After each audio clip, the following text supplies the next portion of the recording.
రాజరాజేశ్వరి శ్రీహరి నగరి ఇదిగోరా బదరి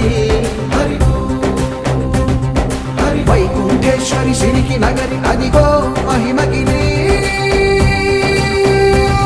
ఈ కొండపై మాకండగా ఆ విష్ణు పాదమే వెలసింది వేదాలనే విభజించిన శ్రీ వ్యాసపీఠమై విరిసింది అలకనంద జల సంగీతం శ్రీహరి నామం ఉష్ణకుండ జలధారలలో హరిభక్తుల స్నానం జ్ఞానం మోక్షం మొసగే వైకుంఠ